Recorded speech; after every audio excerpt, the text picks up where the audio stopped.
नमस्कार, आप देख रहे हैं एनएसडी टाइम्स। यह खबरों का सिलसिला कभी रुकता नहीं। मैं अंजलि हाजिर हूँ आपके सामने इस खबर के साथ। पटना शहर में प्रायोगिक परियोजना का हुआ उद्घाटन। जी हां, आपको बता दें, पटना में अनौपचारिक कामकाजी महिलाओं का आर्थिक सुधार हेतु पटना शहरी क्षेत्र में प्रायोगिक परियोजना का उद्घाटन मुख्य अतिथि श्रीमती अनुभा प्रसाद, महाप्रबंधक भारतीय लघु उद्योग विकास बैंक सिडबी क्षेत्रीय कार्यालय पटना द्वारा निदान मौर्य लोक पटना के सेमिनार हॉल में किया गया। परियोजना के शुभारंभ पर श्रीमती अनुभा प्रसाद ने कहा कि वह पिछले 25 वर्षों से निदान की विभिन्न कार्यक्रमों का अनुसरण कर रही हैं और संगठन की प्रभावशाली वृद्धि देखी है।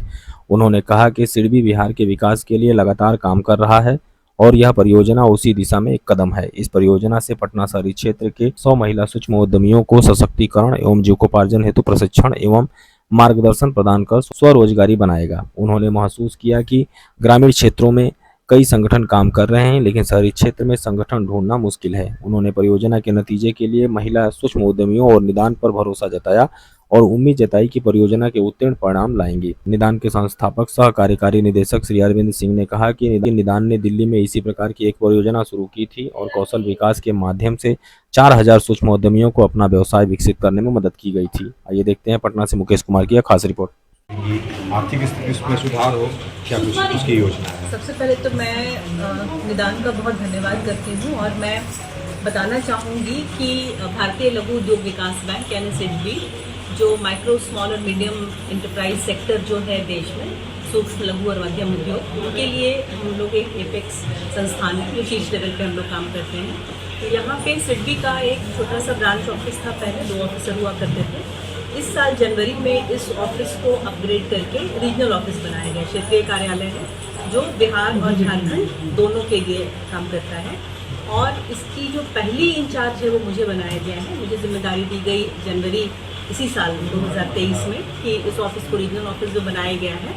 तो यहाँ पे हम लोग मतलब जो रीजनल ऑफिस हमारा बना है इससे पता चलता है कि सिडबी जो है इन 2 राज्यों के लिए कितना ज़्यादा गंभीर है। इन राज्यों में उद्योगों का विकास हो इसके लिए हम बहुत ज़्यादा गंभीर हैं। और मुझे बताते हुए बहुत खुशी हो रही है कि ये जो हमारा रीजन है बिहार और झारखंड का, इसने जो ग्रोथ दिखाया है इस फाइनेंशियल ईयर में और प्रीवियस फाइनेंशियल ईयर में भी, इस फाइनेंशियल ईयर में हम इस रीजन में हमने करीब 46% का ग्रोथ दिया है मार्च 31, 2023 के बनस्पत। तो इसमें पूरे भारत में सिडबी के जितने भी क्षेत्रीय कार्यालय हैं सभी राज्यों में, बड़े राज्यों में, मतलब नॉर्थ ईस्ट के लिए कलकत्ता है बट बाकी सभी राज्यों में हमारे क्षेत्रीय कार्यालय हैं। उसमें हम लोग नंबर 1 है ग्रोथ के मामले में, बिहार और झारखंड का जो मेरा क्षेत्रीय कार्यालय है। तो जो लोग ये कहते हैं कि बिहार में औद्योगिक विकास नहीं हो सकता है या यहाँ पे पोटेंशियल नहीं है और यहाँ से सिर्फ माइग्रेशन होता है, उन लोगों की से मैं एक बार फिर से अपील करती हूँ कि हमारी जो ग्रोथ स्टोरी है उसको देखें कि किस तरह से सिडबी बिहार में हमने मतलब अभी फाइनेंशियल ईयर के 7 महीने गुजरे हैं और हमने इन 7 महीने में 45% से ज़्यादा का ग्रोथ दिया है। इसके साथ साथ सिडबी की एक बहुत बड़ी प्राथमिकता है कि जो हमारा वो तबका है समाज का जिसको हम बॉटम ऑफ द पिरामिड कहते हैं, जो बिल्कुल निचली पायदान पर है, तो उसको भी हम लोग उद्यमिता विकास के जरिए और सेल्फ एम्प्लॉयमेंट जिसको बोलते हैं उसके जरिए हम लोग उसको अपलिफ्ट कर सकें, उसको हम लोग ऊपर ला सकें जो मार्जिनलाइज तबके हैं। तो इससे मतलब हम लोग सब समझते हैं कि देश में जो नौकरियां हैं, नौकरियां ज़रूरी हैं, लेकिन नौकरियां सबके लिए उपलब्ध नहीं हैं। तो स्वरोजगार से बड़ा कोई भी ऐसा साधन नहीं है जो लाखों करोड़ों लोग को गरीबी से और मार्जिनलाइजेशन से जो ऊपर ला सके। तो इसलिए स्वरोजगार के दिशा में हमने इतना काम किया है कि हमें सिडबी का जो प्रमोशनल बजट हमें मिला था पूरे साल का, वो हमने 6 महीने में हमने उसको एग्जॉस्ट कर लिया है और हम एडिशनल बजट अब मांग रहे हैं दूसरे जो हमारे इस तरह के संवर्धन और प्रमोशन की जो गतिविधियां हैं उसके लिए। महिलाओं का विकास जो है ये हमारे लिए बहुत बड़ा हमारे लिए एक सब्जेक्ट है और बहुत बड़ी प्रायोरिटी है हमारी, और इसके लिए सिडबी ने पूरे देश में बहुत सारे काम किए हैं। बिहार में खासकर हम अभी 3-4 बहुत अच्छी परियोजनाओं पे काम कर रहे हैं। एक लेवल पे तो जीविका जो सरकार का इनिशिएटिव है उससे हमारा टाइप अभी चल रहा है, MOU हमारा चल रहा है जिसको हम सपोर्ट करेंगे। उनकी जो दीदियां हैं, जीविका बहनें जो हैं, उनके लिए जो स्वरोजगार के जो साधन हो सकते हैं उसके लिए। और इसके साथ ही जो प्रमोशनल एक्टिविटीज़ हम करते हैं उसमें जैसे निदान के साथ, निदान को मैं तकरीबन मुझे लगता है 25 सालों से मैं जानती होंगी और इनका काम बहुत अच्छा है। और इन अर्बन में पर्टिकुलरली, क्योंकि रूरल में काफ़ी सारी संस्थाएं होती हैं, लेकिन कोई संस्था अगर शहरी इलाकों में काम करे, क्योंकि शहरी इलाकों में दूसरे तरह के चैलेंजेस होते हैं, तो निदान को हमने ये प्रोजेक्ट दिया कि इसमें जो 100 महिलाएं हैं उनको सिलेक्ट करके उनका जो हम स्किल अपग्रेडेशन, जो कौशल का विकास करें, और उसमें से फिर क्योंकि सभी महिलाएं जो हैं वो 100 की 100 महिलाएं शायद आगे स्वरोजगार नहीं कर पाएंगी, तो इसमें से 35 महिलाओं को चुन करके हम लोग पूरा फोकस उस पर दे करके उनको बैंक लिंकेज के द्वारा ऋण उपलब्ध कराएं, या उनके अपने वित्त से हम लोग उनके लिए जो छोटे छोटे जो उद्योग होते हैं, जिसमें कुछ एम्ब्रॉयडरी हो गया, कुछ वेंडिंग हो गया, कुछ लिफाफा जैसे बनाती हैं महिलाएं, और इस तरह से छोटा मोटा जो हाथ का काम होता है।